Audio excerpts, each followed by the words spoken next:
Salamat po. Kindly sit now. Thank you for your courtesy. Uh, no offense intended, actually. But I think this is from the United, I don't know what, but they're all disunited to me. Human Rights Incorporated. Ang award ko, the best national worker of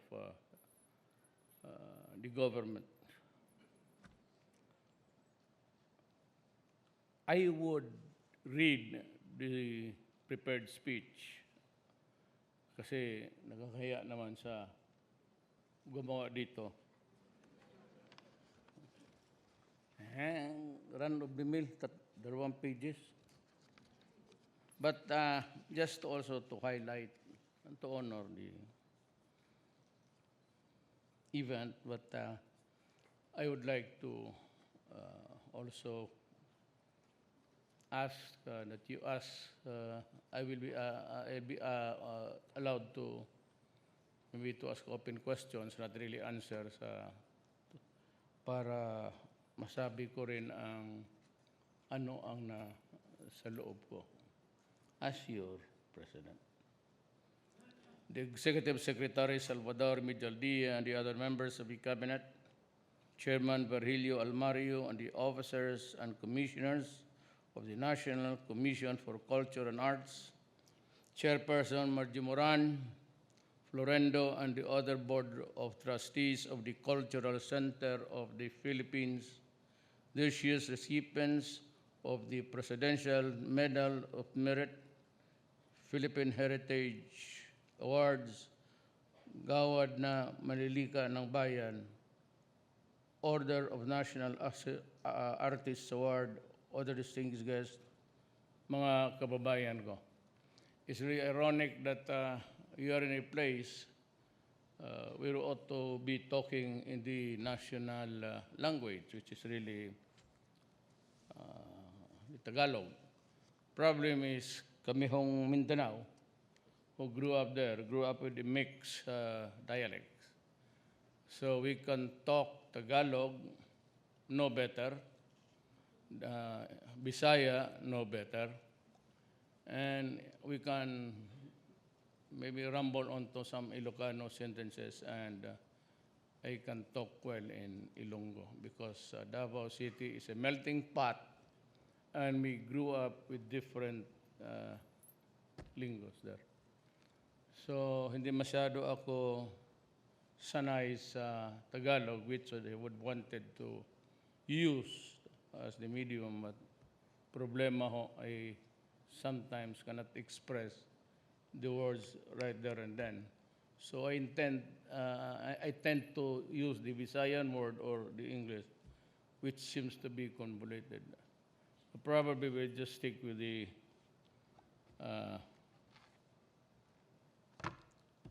language of the colonials. Executive Secretary, tapos naman pala ito. Dito na tayo sa... It is my honor to stand before you today as we give due recognition to this year's awardees of the Gawad ng Manlilikha ng Bayan, the Philippine Heritage Awards, and the Order of National Artists. Our cultural heritage is vital to the formation to identify Filipinos, congruent to our vision and fostering a proud and flourishing nation.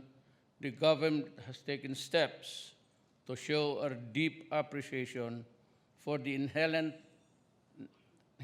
talents and skills of our national folk artists, the conservation of our heritage sites, and the relentless pursuit for excellence of our Filipino artists.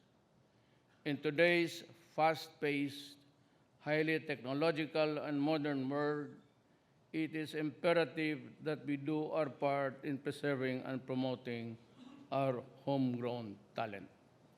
We must recognize and fulfill our duty to stay true to who we are, remember where we came from, and honor the timelessness of our culture and tradition. The ability to effectively express one's emotion and thoughts to art, whatever form it may be, is a talent that only a selective few possess.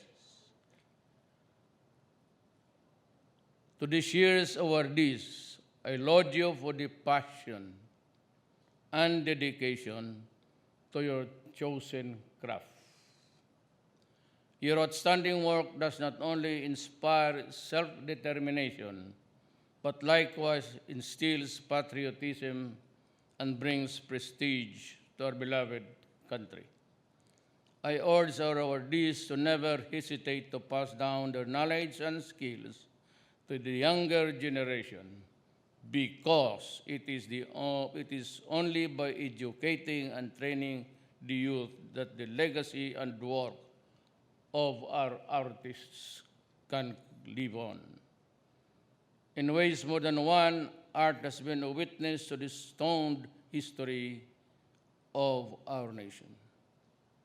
It gave rise to the revolutions and served as a voice to those who fought for democracy and emboldened the spirit of the Filipino during the turbulent times.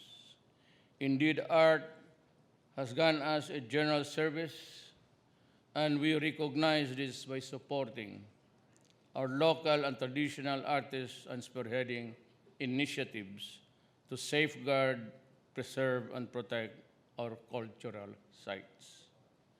As we celebrate Filipino excellence in all forms, may your creativity and artistry continue to inspire our people to become positive in building a more progressive and vibrant Philippines. Congratulations to all the awardees at mabuhay kayong lahat.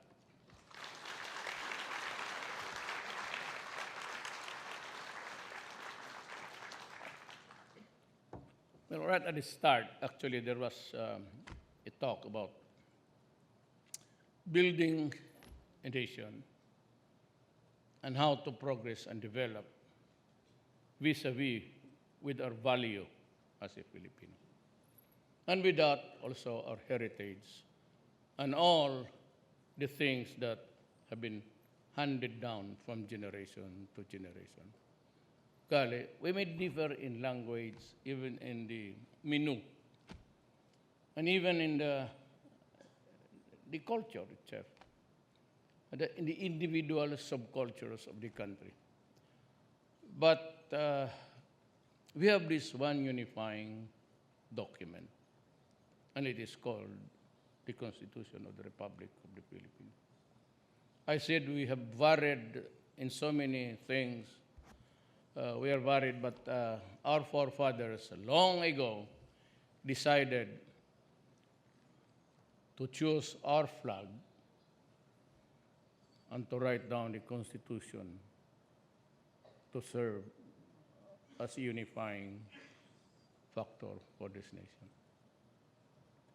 Now, let me go to we are all done with these citations.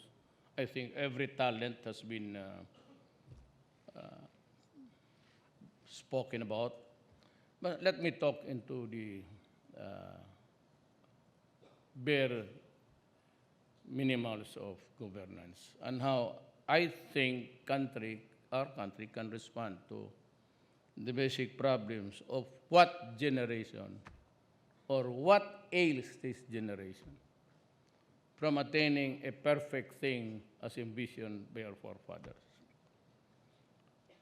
But you will remember me when I'm gone, literally, or stepping down from office, that I can say two things to you.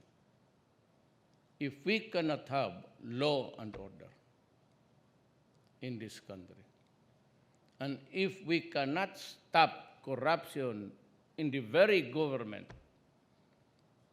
the agency through which the will of the people is expressed, then I think that if we compare ourselves unfairly with the other Asian countries, we would not be able to reach the level of economic activity, even if we are to grant ourselves another 5 to 7 years.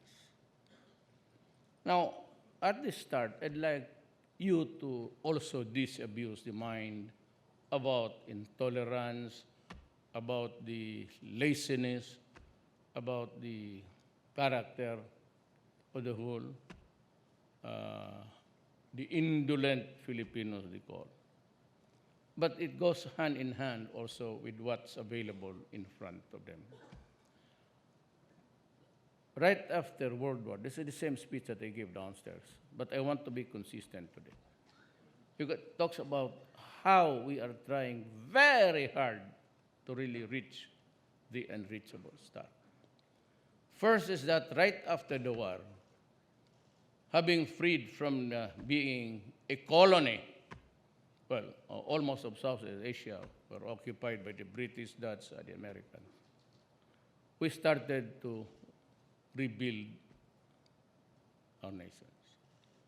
So with the rest of the world, so with Southeast Asia. Now, sometime after a few years, you could hear that the Philippines used to be the second, and now we are the last or second to the last. I just might remind my countrymen na ganito kasi tayo because we have to develop. And we need more than just the labor force and everything, and even the aid, the assistance. More than that, we need the vital resource of the commodity, and it is oil. I don't know how God managed to calculate the distribution, but oil was given to Brunei, which is really awash with oil. So with Malaysia and Indonesia. The Philippines, none at all. The gas reserves seems to be very limited. The Malampaya is, I think, not making good, and the geothermal is not producing the desired results. And so you will look around. It might be good to just also move your eyes. You see the glass, the microphone, the paper, the lectern or rostrum, if you may, chairs, the carpets, the chandeliers. They look very nice. And even the food down there, waiting for us. Alam mo, lahat to, these things could not come into being by just working. We have to have the source of energy to move the machines, to move the equipments. It has to have power. And since then, industrial age of America and the rest, it's all oil. Every time there's an increase in the prices of oil, you can verily expect that by the next week, kasali na yung mga prices ng lahat. So, inflation is always there. And our trade balance, from the calculations anywhere and everywhere, even today, we always pay more than we sell. We import more, but we export just about a little. Good that there was a very limited market. China, who used to be maybe not mad, but irritated because of our stance, And the Americans should understand that we had to take that steps. First of all, when I became the guy sitting here, I was already supplied with intelligence support. Says that Marawi was about to blow up. And because I needed new equipments, the old ones, alam mo, with the thousands of rounds fired since the Marcos days, the barrels of the gun are already loose. There's, if a shot is fired, there's a rifling that makes it turn several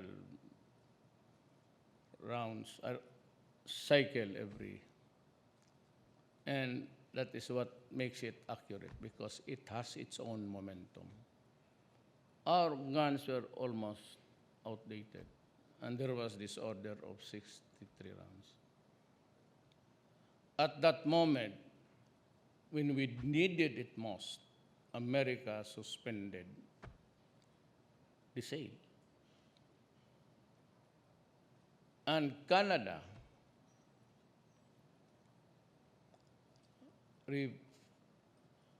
placed a condition when we purchased the Bell helicopters that we cannot install any firearm or whatever machine gun for the use of that helicopter because there's a condition. It cannot be used against your own people. And that is my quarrel with the West. For some, and even EU, for sheer stupidity. And they cannot claim ignorance about what usually happens to the country. I cannot make use of the helicopters. They refuse to deliver it because I cannot use it against my citizens. Sino bang gustong pumatay? They think that we would enjoy less or more kaysa kanila? You know, my own citizens are there outside killing so many of my soldiers and policemen.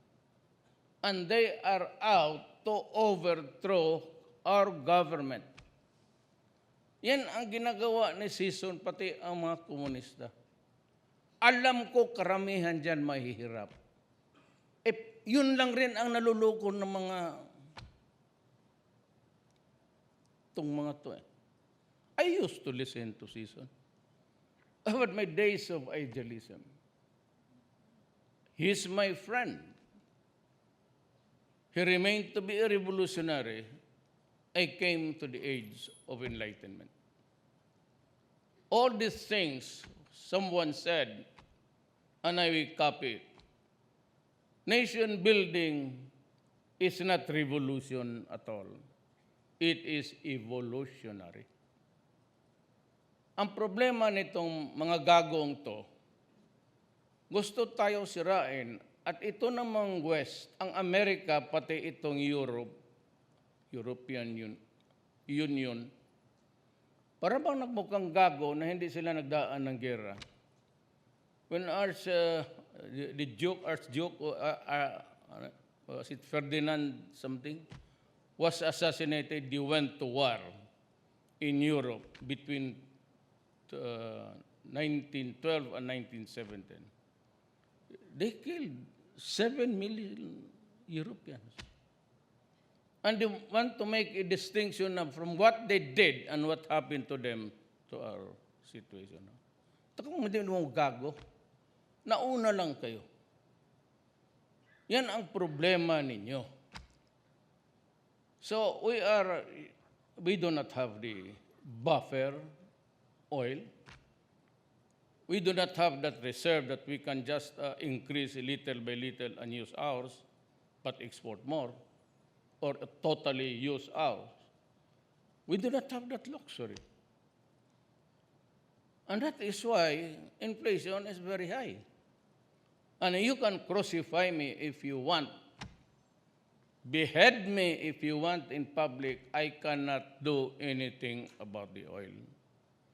And it's getting worse because Iran is about again to make a surprise move simply because Trump does not like Iran and would want Iran to be out in the map in the Middle East. As they also want, Iran wants to erase the nation of Israel. Sila yan, damay tayo. Wala naman tayo. We have an exploration agreement with the Israel government. I hope that kung may oil, baski hindi na sa panahon ko, wala akong ano dyan, basta mabigyan lang sana ang Filipino a break. That's what's driving the law and order of this country.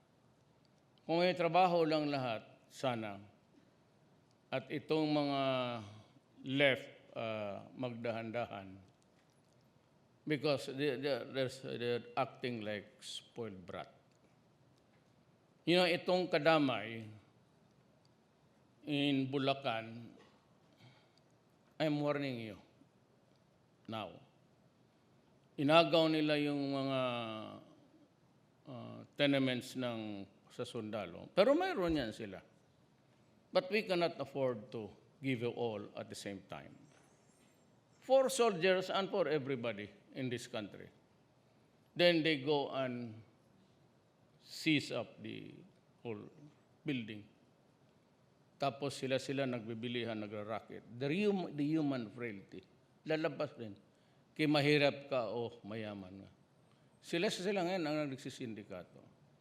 Now, I tried to fly in last night. Night na. Pupunta sana ako sa Sagay. I took off mga 6 o'clock. Sabi ko, sige. I fly even night time sa chopper. Baka landing lang man ako ng eskwelahan, okay na sa akin yan. Hindi, because there was a thunderstorm, so we were forced back. But I went to Naga to visit my wounded and those who were killed sa ambos ng NPAs. Inagaw nila may mga tenants na original. Pagkatapos ng harvest, they go in and seize control using violence and intimidation, backed up by the NPAs. This has happened several times. Please do not do it again. Kasi the next time, if I hear a single incident, I will have you evicted. I'm addressing now the nation and the communists and the law. Pipilitin ko kayo. Please do not resist violently. I'm ready to do anything to establish order. I am not threatening you, pero pag sumunod kayo dyan sa yung mga kadamay na yung mga subdivisions, papasok kayo. I know that you are poor. I know that you want land. I know that you are suffering. I know that you are in agony. Naranasan ko rin yan. Migrants na rin kami sa Mindanao. Pero kung ganon ang style ninyo, you create disorder. Remember what I have told you.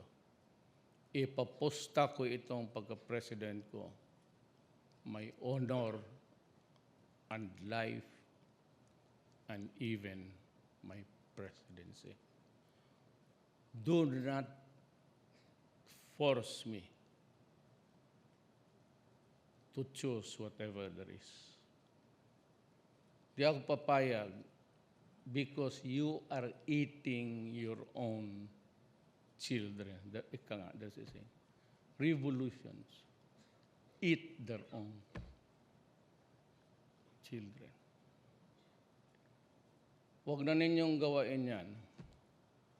Hindi ako natatakot basta sinasabi ko sa ipoposta ko ang buhay ko, yung pagka-presidente ko, and even honor itself. Wala akong pakialam. In the first place, hindi ko naman talaga kasali sa aking mga, mabata pa, you dream of being this and that. Presidency was never included because that was, to me, hindi para akin yan. Ngayon, kung pilitin ninyo ako, so be it. Let's do it. Hamunin ko kayo. Let's do it. Wala na ano. You want to try tonight? Do it. And I will call the police and the military to do what is necessary to place you where you should belong. Go back to where you came from, or you want inside the coffin, fine. They would impeach me, good. I'd be happy to get out. But do not fuck with me, kindly. Corruption, isa pa yan. We are all agreed. We have all our idealism. I am glad that I am in a crowd, at least all of you, or maybe really all, as in all. You have maintained your principles and values that you have learned so well for our country. Thank you. But there's something more than that. If you really want to stop corruption, the Filipino must be assertive. And tell your friends and everybody not to give in to corrupt people. Kasi pag mayroon pang corruption, mayroon pa yung corrupt na papapasok ng droga. I said at one time here in this hall, kakatapos ko lang nung nayong Pilipino, I was just fixing it when I arrived for the command conference. Here comes the report of a ghost delivery sa AFP hospital. So I fired the generals. And I told all of them, military and the police, they were all here for a command conference. All you have to do is to say, we do not like you governing. And I'm ready to go down now. If you, major commanders of the Navy, Air Force, Police, pati Army, tumindig kayo without saying a word, I will go out of this room, pack my things, and I'll go home. I'm giving the power to you kasi at this, kung ganun kadali ang pangyayari, gugulo talaga yan. You have to maintain order. But I leave it up to you to decide what happens to this country. I'm not saying follow the Constitution. Kung sabihin ko yan, hindi rin nyo sundin, wala rin ako. But ito sabihin ko sa inyo, mga military. Makinig kayo. You have maybe staged so many kudetas, mutiny, and everything. Ang problema sa inyo, every time there's a successful revolution, sinasauli ninyo yung power ng tao. Power emanates from the people, remember. Not to the few. Ibibigay ninyo uli doon sa mga politiko at alam naman ninyo kung sino ang nasa likod. Ang the players of this country and the rich people who were able to maintain their alliances with government to milk more money. Kaya next time, if you want a revolutionary government or if you want sleep on it, think about it, at huwag na lang pagkatapos mag-surrender kayo, mag-salot kayo doon kung sinong salutan ninyo. Kayo rin ang may kasalanan niya. You have had your chance to really change the country, but you did not. Na kung ako ang palitan ninyo, fine. I won't be. Sabi ko nga, just say so and I will step down. If you can provide the remedy of what I said ails this country. Corruption. Ipaghingi kasi kayo, magbibigay, then you swallow it. And even if you are degraded as a citizen of this country. Sinasabi ko na sa inyo, you have 24 hours access to this office. Hindi naman ito palasyo, mahulog na nga yung twerka dyan, oh. Pati yung kanina, medyo nag-crack. And then, binibiro ko lang kayo. Para lang, that was built to last more than a lifetime. We have the chandeliers and everything, and still the country is in the rut. Customs nalulusutan. Lapendia is good. He has been with me. Believe me, he was served Davao City and more than 15 years.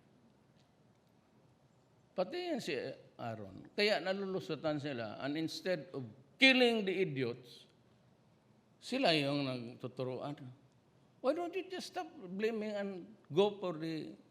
Kaya si Gawad, I was dressing up for ngayon. Naririnig ko ang putang ina niya. Tatawa ko si Albayalde, arestuhin mo. Sabi niya Albayalde na hindi pa raw kasi is under the custody of the Senate. Good for you. But I will be ordering the arrest of lahat sila. Pabalik-balik yan. Pati yung mga pulis na na-assign noon sa early on yung NARCOM, hanggang ngayon sila pa rin ang nandyan. Binabalasa na new command, there's a new command center, but the people manning it are still there. So there has to be something seriously wrong. Kasi ginawa ko na ang lahat, papalit-palit na lang ako ng tao. Alam mo, the system really is corrupt. This government, democracy natin is not working. Ang sinasabi. Unless we have a graft-free country, or at least a semblance of regularity that can function. Your children and your grandchildren would still be there, suffering the onslaught of lalo na drugs. It has contaminated the entire world. Makita naman ninyo dyan sa Netflix, look at the documentaries there. And Shabu is now being controlled. Meron dito pero kukunti na lang, parang kitchen, dirty kitchen type. You know, controlled by the Bamboo Triad. The whole of Asia. And cocaine is being controlled also by the Medellin. Yung sa Mexico. The same guys who are causing trouble sa America. And wala na masyadong laboratory na malaki. Kasi alam nila, you know, I'd like to repeat my warning again. I'm tired of, maybe I do it something more lucid. Do not destroy my country. I will really kill you. I will slaughter you. Do not destroy our children. Talagang papatayin kita.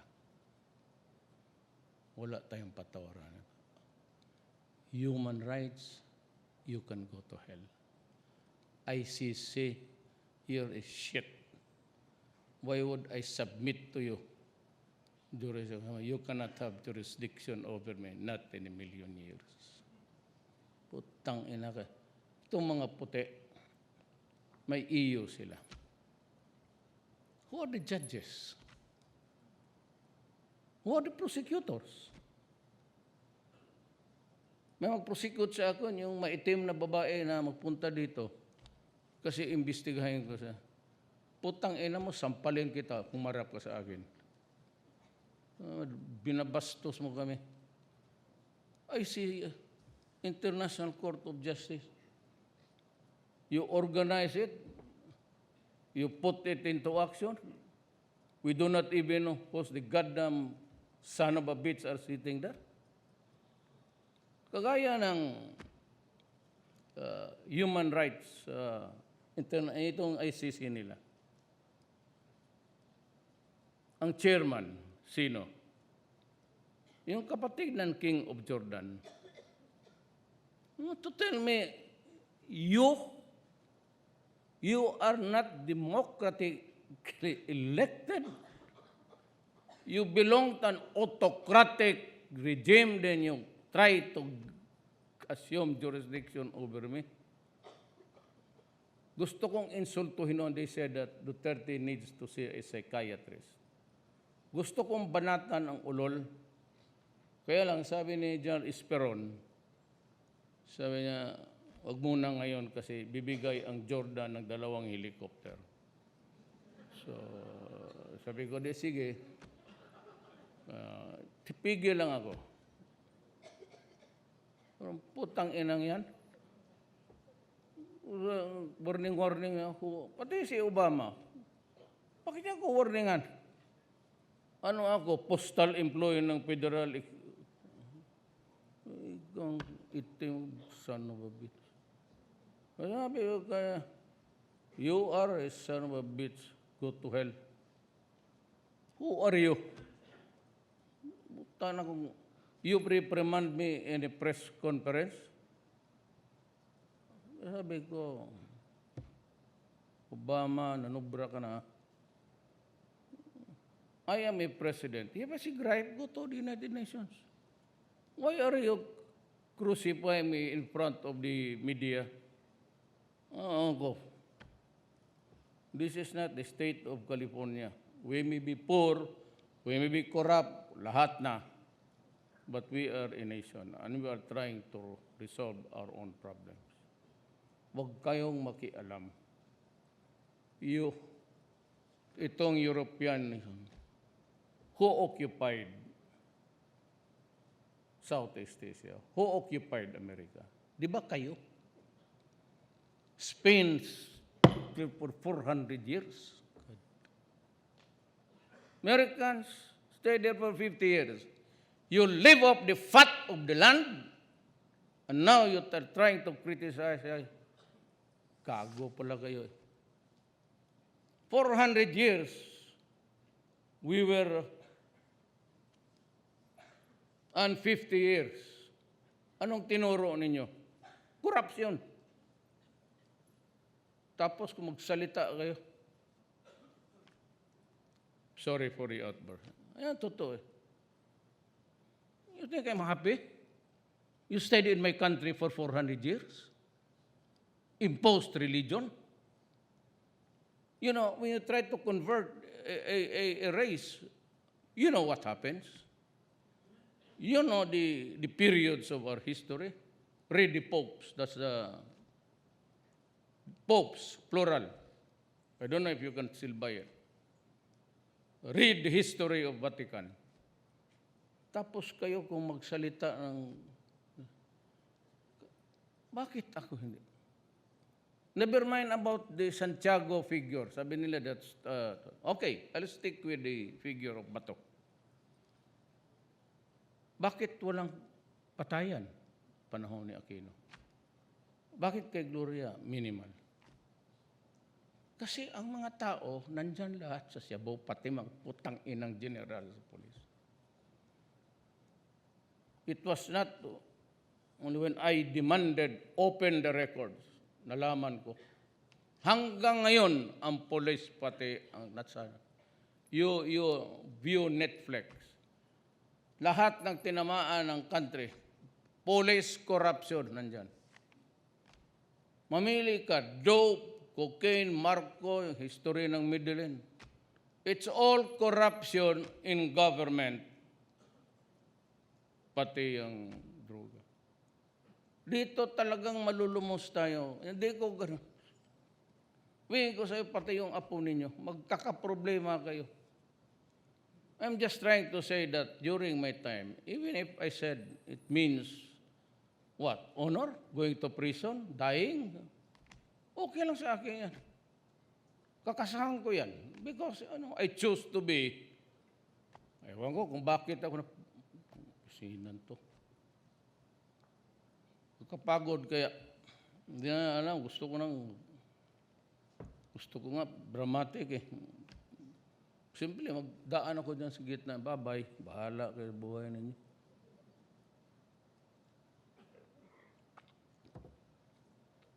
Tingnan mo lang ha. 1.6. So you reduce 1.6 million Filipinos to slavery called drugs. 1,600,000 Filipinos already inutil. Sinong presidente man yan? Ako? Bahala sila ako. Papatayin kita. They are slaves to a chemical called shabu. And they are inutil for the rest of their lives. Ang hindi natin tinitan itong mga 20,000 pinatay no Duterte. My answer, that's carcass. Do not shit with me. Do not shit me with that. You have destroyed my country, making slaves of my countrymen, and creating this. Bakit? Pag ang isang anak mo nasa droga, may problema ka. May problema ka talaga. Magnakaw, mag-rape, kung anong gagawin. Unang mawala mo, kotse mo, mga bagay-bagay sa bahay mo. Then, he becomes violent. Susuntokin ang nanay. Pati. Marami yan. And they suffer in silence. Papahiya eh. Then they rape their sister and everybody else. And it's just, they kept under wraps because nakakahiya. The social dysfunctions that they create. Yung prosekutor ng Tanod Bayan na buntis. Sabihin mo, patay. Patay na yung gagong yun eh. Patay na rin. The way he killed the victim, yung Tanod Bayan, ombudsman, prosecutor. Yung pinagsasaksak niya galing convenience store na buntis. Patay na silang dalawa. Right is right. Ang dysfunction sa asawa, sa ibang anak. Itong mahirap na Pilipino. You know very well that I am not making a sweeping statement. I'm just saying there are tribes in the Arab world that practices slavery. That when you are, if you are a slave bought in the slave market, believe me, I've been there, slave market in Africa, or you are a paid domestic helper. Sexual abuse is always part of the territory.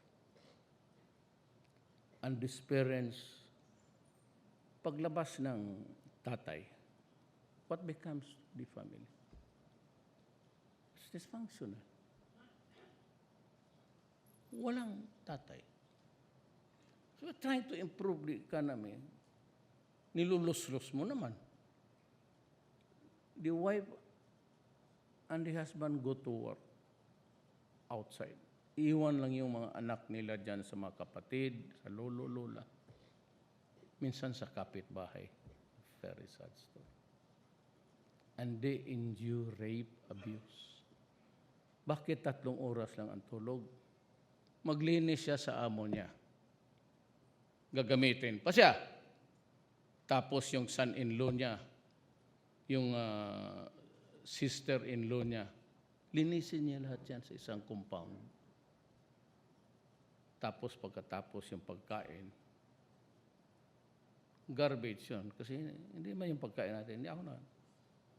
Ako, pag maglabas, tanungin mo lahat, pati piloto, puno ng karne norte yan, sardinas, pati tuyo na sa bote.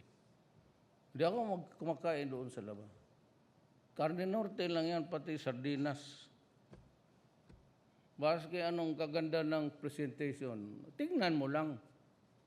Picturean mo, pero huwag mong kainin. Yan ang masakit sa akin. Diyan talaga ako nasasaktan. Yung nagsakripisyo na dehumanized, degraded, sometimes, kaya tumatalo na lang ang how many times? More than 50 times? Yes. Nagbabasa naman. Since then. So suicide, hindi na kaya. I mean, the human female body can only stand abuse. Beyond that, talagang magpakamatayan. Tapos pagdating nila dito, pag-uwi nila dito, umaabutan pa nila, yung anak nila, puro shabu na. Yung iba na buntisan na, nagkalat na. Yan ang karamihan. Bakit? Sa mga mahirap, depressed areas, dinidikitan nila yan. Pag alam nila na may remittances yan, tatay, nanay, hanggang bibigay ang tao, bata. Sabi mo sa'yo, ito Duterte, pinapatay niya, mahirap. I don't give a shit. Because shabu is a commodity for the poor. Ang mayayaman, hindi ko magamit ng shabu. Alam nila, by bright kasi may pinag-aralan. And they read, shabu causes the brain to shrink. Unlike itong cocaine, hash, whatever, they are organic plants. But shabu is a chemical ng formalin, pati yung tubig ng baterya, and they are cooked with some other chemicals, chloride. Kaya nakakasira ng utak. So, baski na sabihin mo lumalaban talaga yan. You want to try grabbing a child sa sidewalk. Halika dito, kasi curfew. Lalaban yan. Subukan ninyo. Kayo mismo. Halika bata, bakit ka nandyan sa labas? Subukan ninyo. Kaya pagdating sa may garas-garas na, o minsan masapak ng pulis, ayun, takbo doon sa mga doktor, ito hematoma, bruises, human rights. Ang pulis, pag dinimanda mo, pag inidimanda mo, the day kasi may suspension talaga yung may kaso, he goes hungry. There is no more food on the table. The children stop schooling, especially if they travel. One ride, two rides, three rides. Kaya walang pulis, karamihan ayong sumipot o nabibili o nasa negosyo. Because overnight, in about 2 months operation, they are already millionaires. Noon, jeep lang yan sila, stainless. Ngayon, may Alphard na.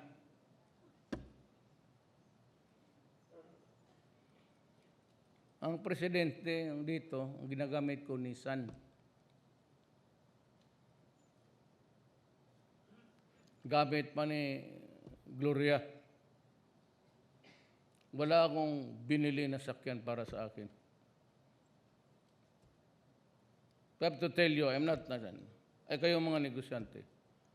No transaction of government ever reaches my table. I do not allow it. It begins and ends sa opisina mo, cabinet member. Do not fuck me with itong mga transaction. LRT, MRT reclamation, approval of Clark, pati na yan. Wala, hindi. It does not carry the imprimatur, yes, the signature. Because I expect them to do their duty. Wala ako malinis and I don't accept audiences with businessmen. Lalo na kung kanong Taiwan ng taga Davao. Kung may hiningian ba ako, tanong yan taga Davao. Kung may hiningian ba ako, baski piso sa election. You can ask them. Yan ang I've been trying to avoid. You know why? Kasi ako, I was a prosecutor. So I used to prosecute. Then, wala pa yung ombudsman, tanod bayan pa yan. I was one of the two special prosecutors ng tanod bayan. Ako yung humahawak sa bandang Mindanao, pati Cebu. Gra. Biro mo naman, one day I find myself standing before. Talagang, ang akin tinakatanggap, sweldo ko lang. If you find something else, tell me and I will resign. Ganun lang ang sweldo ko. My sweldo is about 207,000. Maghati yung dalawang pamilya. Dalawa ang asawa ko. Di magpunta kay Elizabeth yung kalahati, magpunta kay Kanilet yun. Mabutit na lang ito, kay may anak na, ito naman may negosyo. So wala akong dyan, pera-pera. You can accuse me of anything, now or the end of my term. Wala kang makitang na gano'n. Corruption, sabi ko, sabihin mo kung sino yan. All you have to do is to come here or call 8888. Sabihin mo yung pangalan. Kung ayaw mong sabihin pangalan mo, di magamit ka ng Juan de la Cruz. At ipatawag ko dito tayong tatlo. Pag hindi ako kontento sa putang inang yan, sampalin ko yan sa harap ninyo. Sigurado yan, sampal, pinaka, minimum. Pagkatotoo. Hindi ko namin, umalis ka na lang. Ihulog kita dyan sa... Talian ko yung paa mo, pati kamay mo, tapos itapon kita dyan sa... ayaw ang Pilipino eh. O di magsabi sana, even if it's not you personally involved, but you might want just to be observant and listen to your companions, your friends. Sabihin lang ninyo, hindi ako nagpapakorna, sabihin ninyo at bumalik kayo bukas, sinong gusto niyo tawagan. Dito sa harap ng sampalin ko. And i-kick in.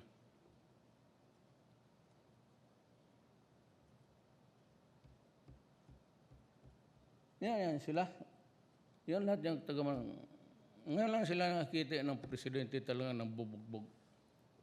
Hindi ko lang sabihin kung ilan na. Pero ngayon lang sila nakakita ng presidente na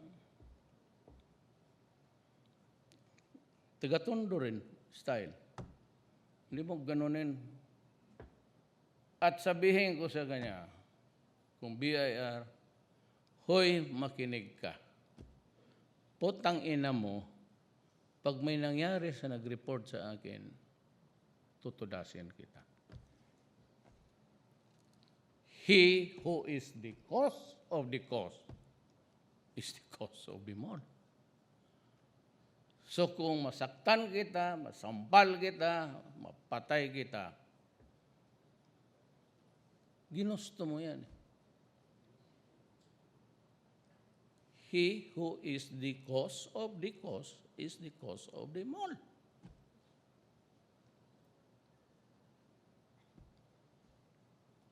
If you follow my advice, we will be better off in the last remaining year. Pero itong droga, palabas na ito. Hindi dito, alam nila papatayin ko talaga sila. Walang istorya-istorya na ano. Talagang yayariin kita. Uh, kung importation, that's the problem. They're throwing it, jettison it in the high seas. There's a GPS, hinahabol naman ito. But, well, baka sabihin nyo na isahan tayo. Hindi ko lang makwento, but someday ikwento ko. Well, you might get something there, but if we happen to meet in one corner, you're dead. You will not be enjoy. You will not enjoy I will not allow you to enjoy. Dito ka, aso. Bakit ako magpalugi? Ako naghirap, putang inang buhay na ito. Ikaw magpasarap ka lang, pahirapan mo pang Pilipino. Hindi tayo magkaintindihan yan. Sabihin ninyo, bulgar ang bunganga ko. Totoo yan. Sabihin ninyo, bastos ako. Totoo yan. Sabihin ninyo na hindi ako statesman. Lalo na. Man lang gani ang intindihan ko. Ang states, wala. Masama ugali ko. Killer ako. Mas lalo na. Para sa, anong makuha ko? Why would I have to look for this kind of problems in my life? Why just let the police or some customs that corrupt enjoy it? Sila lang. Just leave it that way. Total nature will correct itself. Oh well. That's a statement that is conditional. But it ain't going to happen under me. Kung mayroon man, disgrasya lang. So to all itong mga durugista na malalaki, especially foreigners, be careful of what I said. I've proven it several times. You will not go home. You will not go out of this country alive. So that put your embassy and everybody on notice na huwag dito. Hindi kayo makakalabas. Now, for the statesman in me, I'd like again to, hindi na ito yung formal na. Ma'am, biro lang naman yun. Hindi ka parang biro, ganun ko agad sila lahat to. Kaganda niyan. Alam mo yung chain nitong chandelier na ito, ma'am? The rope is connected to heaven. God will not allow it to fall on you. So I'd like to thank again the awardees and cultural bodies for giving importance to the Filipino. It is the medium of transmission of values. It's written. Unfortunately, wala akong talent na gano'n. Because if I had, then I would also have been, tignan mo, ang medalya ko lang, mabutit na lang, naisip ni binigyan ako ng medalya. Pero baski na, okay na to. It suffices for the moment. I don't need praises, nakukornihan ako niyan. I don't need applause, nagsawa na ako na. All I need is just for you to understand whether you are really for it or against it, positive. To understand that I have to do what I have to do. Sometimes I do it because I'm the only one who can really do it for our country. Maraming salamat po.